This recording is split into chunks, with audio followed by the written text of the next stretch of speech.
Kipindi akiwa Chidi Benz Chuma alikuwa aongei mikono kama unavyoiona sasa hivi. Umeona? Sasa hivi Chidi Benz, unaona mimi ninavyoongea, si nimetulia tu hapo, unaona? Unaona kwenye kiuno hapa kuna kusheki. Na sheki kiuno? Si mdomo tu unaongea. Sinaongea hivi hata mikono imetulia hivi. Chidi Benz sasa hivi akiongea kiuno kinaongea, tumbo linaongea, shingo inaongea na matiti juu, hip hop matiti. Sasa haya matiti najiuliza kayatoa wapi?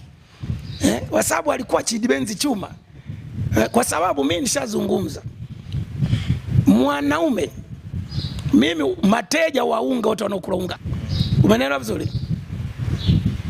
Asilimia 90 ya watu wanaokula madawa kulevya apate pesa akavute ni jambo la kawaida. Ila sababu na uheshimu watoto wako na ninamheshimu mamako mzazi. Na huwa namhurumia sana mamako mzazi anavyolia, anavyoumia, namna anavyoteseka na wewe. Paka alishaye kufanya interview, ulishawasaidia watu wengi lakini kwenye matatizo wanakutelekeza. Kwa hiyo maumivu alionao mamako mzazi na mimi niko nayo vile vile.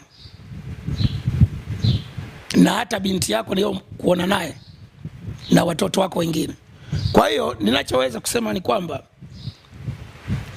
Chidi Benz toka amekula madawa kulevya na watu tofauti tofauti.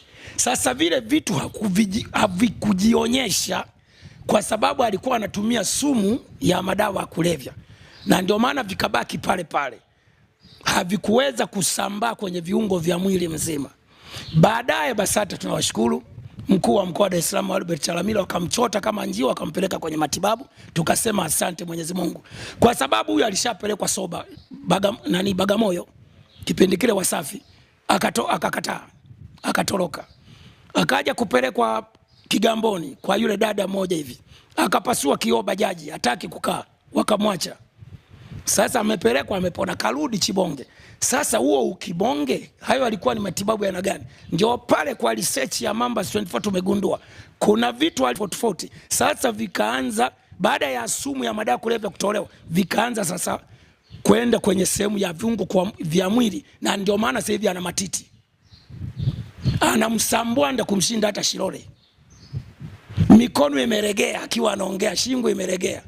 Tumbo hilo anapaja kama shaboko. Sasa hii papu gani hiyo?